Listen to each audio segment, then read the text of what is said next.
লাল জার্সিতে হামজা চৌধুরীর অভিষেকটা কেমন হলো? ফুটবল সমর্থক থেকে শুরু করে গোটা দেশের মানুষ এই প্রশ্নের উত্তরটাই এখনো হয়তো সবচেয়ে বেশি খুঁজে ফিরছেন।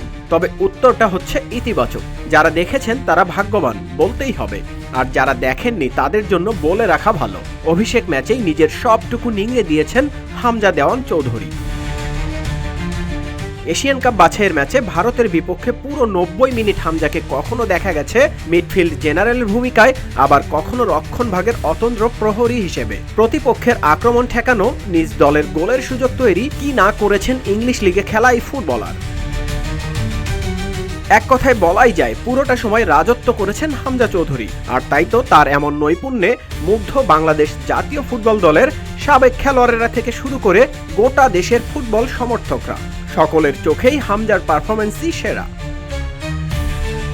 এদিকে ভারতের বিপক্ষে হামজার অভিষেক নিয়ে সাবেক অধিনায়করা তো বলেই দিলেন, হামজা মাঠে থাকাতেই বাংলাদেশ দলের চেহারা পাল্টে গেছে। প্রতিপক্ষের আক্রমণ ঠেকাতে হামজার বুদ্ধিদীপ্ত রণকৌশলের প্রশংসা করেছেন সকল সাবেক ফুটবলাররা।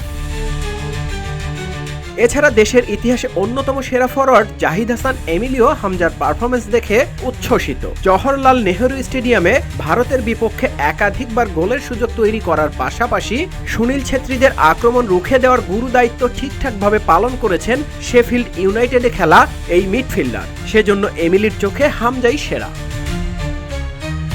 এদিন ম্যাচে হামজা শেষ মিনিট পর্যন্ত নিজের লড়াইটা চালিয়ে গেছেন। ম্যাচের শুরু থেকে শেষ পর্যন্ত হামজার লড়াইটা ছিল দেখার মতো। এই হামজাই তো হতে পারে নতুনদের জন্য প্রেরণা। তার খেলার ধরন, পেশাদারি বা মাঠে প্রাণপণের লড়াইয়ের মনোভাবকে দেশের ফুটবলের জন্য ইতিবাচকই দেখছেন সাবেক ফুটবলাররা থেকে শুরু করে সমর্থকরা।